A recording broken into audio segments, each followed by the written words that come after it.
శ్రీ గురుభ్యో నమ. సుజ్ఞాన దీపమును గురుగీతల నుండి ఈవేళ మనం రం బీజం యొక్క విధానాన్ని తెలుసుకుందాం. 4వ శ్లోకం. రం తేజాత్మనే రూపతన్మాత్ర ప్రకృత్యానందాత్మనే శ్రీ గురుదేవాయ నమః.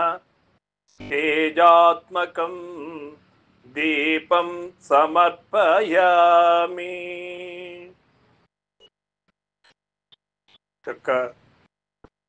రం బీజం అను బీజాత్మకమగు తేజోరూపుడును రూప తన్మాత్ర స్వరూపుడును రూప తన్మాత్రము యొక్క స్వభావము చేత ప్రకాశించడి గురువను దేవును కొరకు నమస్కారము.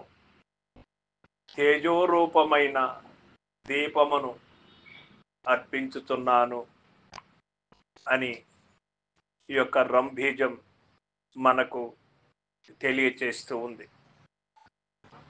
ఈ యొక్క బీజములు అండములోను పిండములోను బ్రహ్మాండములోను బీజ రూపముగా ఉంటాయి.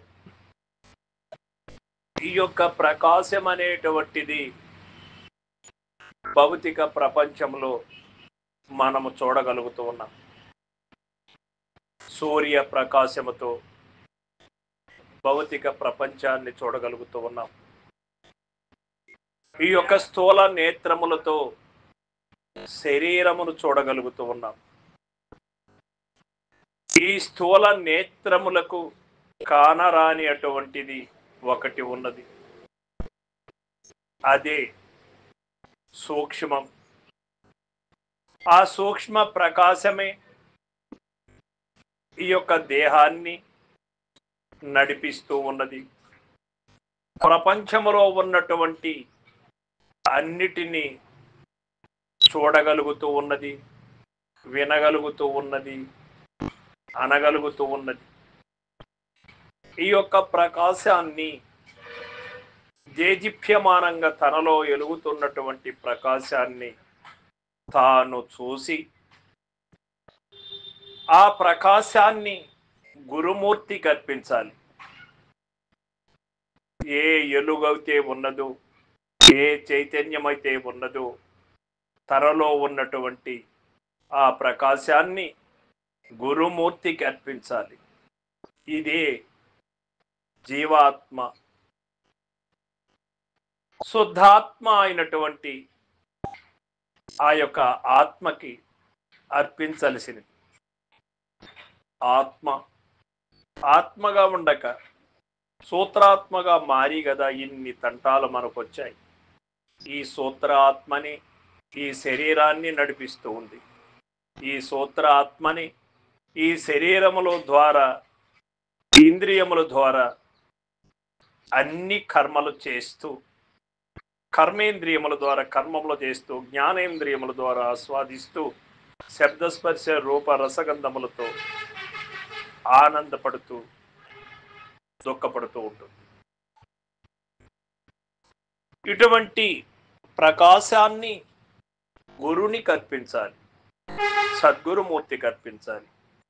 మరి ఆ సద్గురుమూర్తి సాకార రూపంలో ఉన్నటువంటి గురువుకి నీలో జరిగినటువంటి,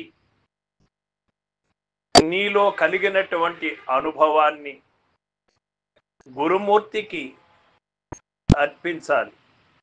తాను లేకపోవాలి.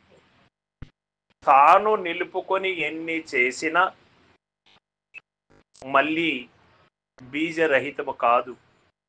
ఈ బీజములు సమూలముగా గురునికి అర్పించాలి.